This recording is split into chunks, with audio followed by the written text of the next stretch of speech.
smo u prilogu da stranci stalno moraju da dokazuju svoje kompetencije. Kako je vaše iskustvo?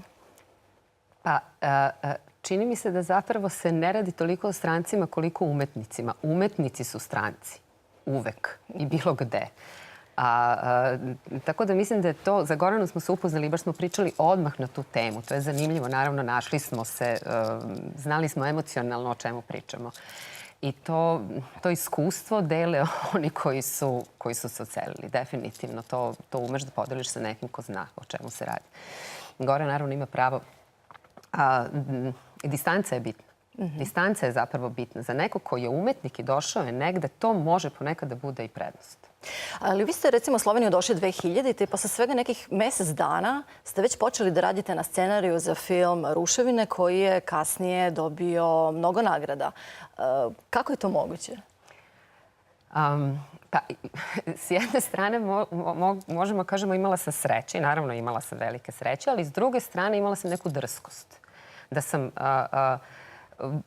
nastupila kao neko ko neke stvari zna. Kad dođete iz Beograda, nekako su vas istrenirali da neke stvari znate. Ako se bavite filmom i došli ste u Sloveniju, i to isto može da bude prednost. Nekako nema baš mnogo ljudi ili nije bilo mnogo ljudi koji su se razumeli u pisanje scenarija. I Burger je tad prepoznao očigledno. Činjenica je i to, da kažem, ako kažem sreće, onda s druge strane moram da kažem hrabrost. Mislim, zato što mi se čini da dobiješ na neki način posle da ti se vrati to što si jednog dana odlučio da bez toga, da uopšte znaš gde ideš, zašto i šta će ti se desiti, da nemaš nikakav poseban plan, da nemaš niko ko ti je dao posao napred, to hoću da kažem, da se to nekako vrati, da jednostavno nešto klikne i shvatiš da je možda baš to da si tada otišao bilo na neki način čak i, pa neću da kažem suđeno, ali da, u stvari imam osjećaj da cela moja Slovenija, Ljubljana i taj odlazak u stvari na neki način da se možda čak nisam ja odlučila, da je bilo već odlučeno za mene. Dobro, uspeli ste da se nametnete i drami. Vaš pozorišni tekst Za sada nigde bio je izvođen i bio je proglašen najboljim tekstom na Bošnikovom srećanju. Kako ste uspeli tu da se nametnete u pozorištu? Pitali su me, zaista su me tada pitali kad ja sam najnormalnije okrenula telefon, zvala, javio mi se tadašnja sekretarica upravnika Janeza Pipana i ja sam se dogovorila sa Pipanom za sastanak. Imala sam dramu koja je već dobila nagradu, to je pomoglo. Predstavila sam tu svoju dramu i sebe i šta radim i u sledećem navratu kad sam imala novu dramu je to nekako lagano nekako prošlo.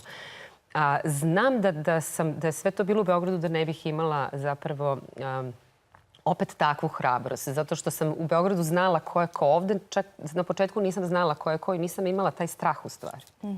Ali dobro, izborili ste se sami za neku svoju šansu. Definitivno, da. Mislim, pomogli su mi mnogi ljudi na putu, ali sam morala da pokucam ja na vrata. Zanimljivo je to da ste vi nekoliko puta i odlazili iz Ljubljane. Čak ste jednom prilikom iznajmili stan u Berlinu, već ste otišli, ali ste se onda ponovo vratili. Zašto? Umem da kažem da postoji u Ljubljani neko magnetsko polje koje me vuče nazad.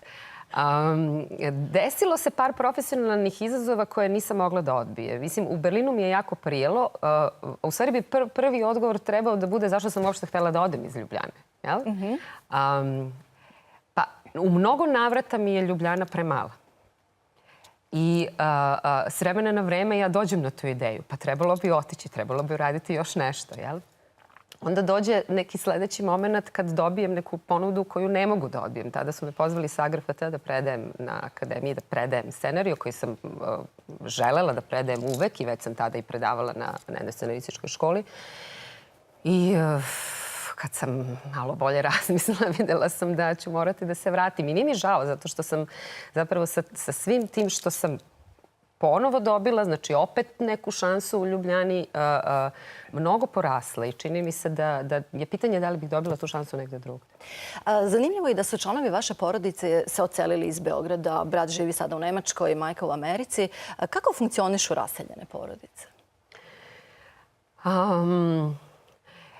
Pa dosta dobro, moram da vam kažem, da se svi jako i konstantno volimo.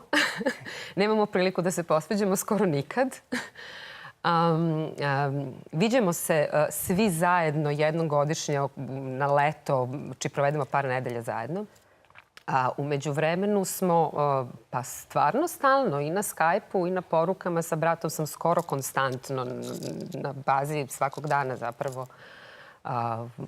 Sada je mnogo lakše. Znamo šta se dešava jednostavno. Sada je mnogo lakše, da, sa Viberom, Facebookom i sličnim.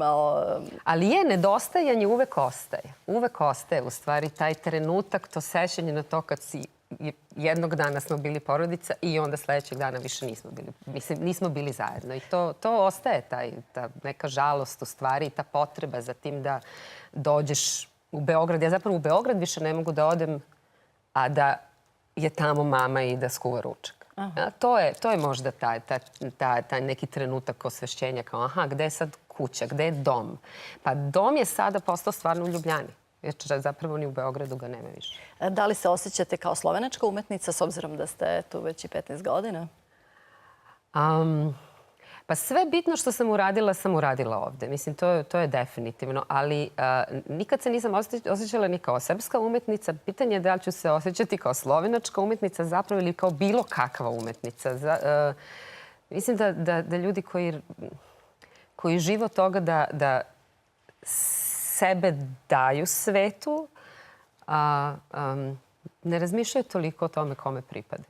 Oni su stalno u nekom međuprostoru. Da. Hvala vam na razgovoru. Hvala vam.